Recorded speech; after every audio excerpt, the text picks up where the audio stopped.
Good morning, girls. I'm Dr. Kiran Deswal, Assistant Professor English, BZD Government Girls College, Shapura. Today, we will continue our story, The Refugees, composed by Pearl S. Buck. We left our story on page number 35 in our previous video, which I have shared on our WhatsApp group and YouTube link. So, before starting the story, let me sum up in brief what we read in previous videos. The Refugees is a story about people who were displaced from their village due to flood, and they are hungry, they are hopeless, they are hopeless, and they are tired. They are walking and walking. Now they have reached in the capital. They have their belongings with them. So the writer is talking about a particular group which has particular speciality regarding clothing, dressing sense, and belonging which they have. So now the focus is on the old man who is the main character of this story. The old man is too old to walk anymore. He is too tired to walk anymore.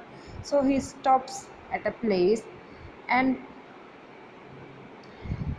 a passerby came there, and the vendor is selling noodles. He is hungry, so the passerby, out of pity, gives him some money. Let us see what happens next. So here we have the climax of our story. Every story has three parts: beginning, its middle, where the story builds up, and its end, the climax, which we say. So today we will see the climax. I swear I can give no more this day. If I am to feed my own, even nothing but noodles. But here is this old man. A passerby gives money to the old man out of pity. He says that I cannot give more. After giving this money to you, I have to eat only noodles. But he don't care. He says that tomorrow I will earn again. But you are tired, you are old, you don't have any source to earn money. Well, I will give him the bit of silver I earn today against tomorrow and trust to tomorrow again. If he is very hopeful, we can see that the passerby is very hopeful. If my own old father, he takes the old man as his old father, had been alive, I would have given it to him. So supposing him his old father, he gives money to the old man.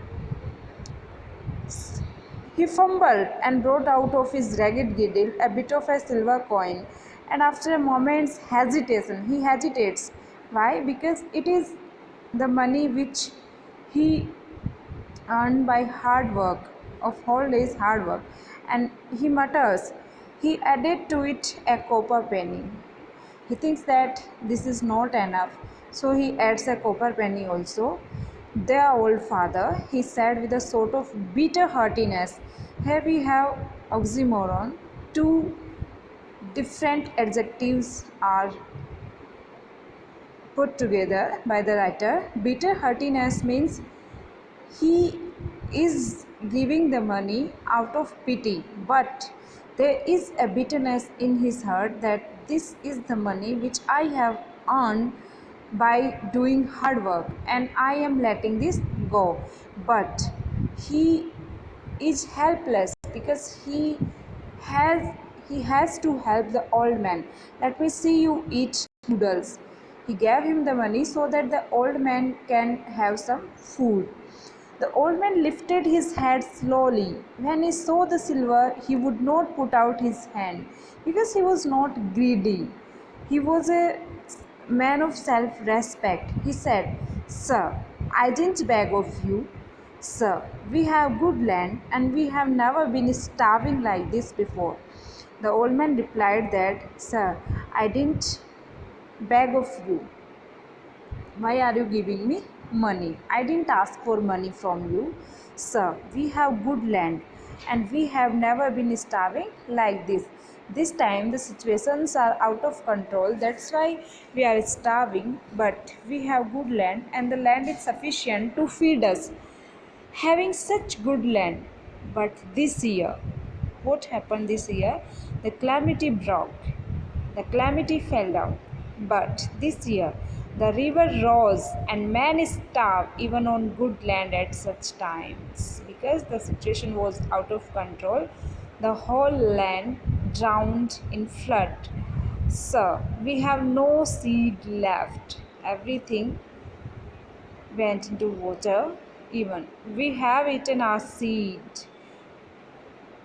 They were helpless due to the scarcity of food. They eaten the seeds. I told them we cannot eat the seed. He is an old man. He is experienced. He suggested his people not to eat the seed, but they were young and hungry and they ate it. So they were helpless. They had to satisfy their hunger by eating seeds. So the passerby said, "Take it," said the man. "Take the money." And he dropped the money into the old man's smoked apron. He dropped the money on his dress and went on his way sighing. The vendor prepared his bowl of noodles and called out. The vendor was selling noodles there. He prepared his bowl of noodles and called out. He asked the old man, "How many will you eat, old man?" Then was the old man stirred. He felt eagerly in his apron, and when he saw the 2 coins there, he felt that there were 2 coins in his apron. The one copper and the other silver he had. One small bowl is enough. The vendor asked, "How much bowl will you take? How many bowls will you take?" So he said that one small will be enough. "Can you eat only one small bowl then?" asked the vendor, astonished. The vendor is astonished that the old man has a silver coin and a copper one too. But why he just ordering half bowl? "It is not for me," the old man answered. He ordered just one small bowl and he was saying that this is not for me. The vendor stared astonished, but being a simple man, he said no more, but prepared the bowl. He was astonished.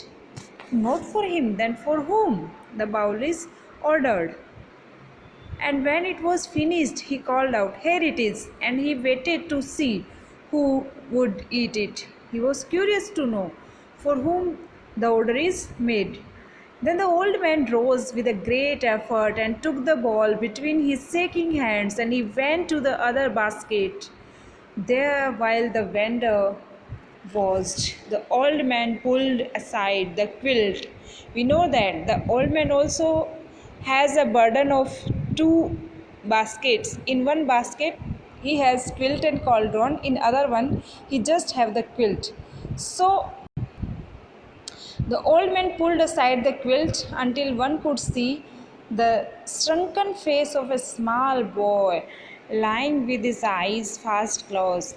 A small child was lying there, eyes his eyes were closed. One would have said the child was dead, except that when the old man lifted his head so his mouth could touch the edge of the little ball, he began to swallow feebly. The child was very weak, so he began to swallow noodles feebly until the hot mixture was finished. The old man kept murmuring to him, "There, my heart, there, my child." So the vendor guessed that it might be his grandson. So he asked, "Your grandson?" "Old man, is this small child is your grandson?" "Yes," replied the old man. "The son of my only son. This small child is the son of my only son. Both my son and his wife were drowned as they worked on our land when the dikes broke. His son and his daughter in law were working on the fields, but suddenly the dikes broke and they drowned. He covered the child, the only their little son, their little child was left. The old man is having him with him.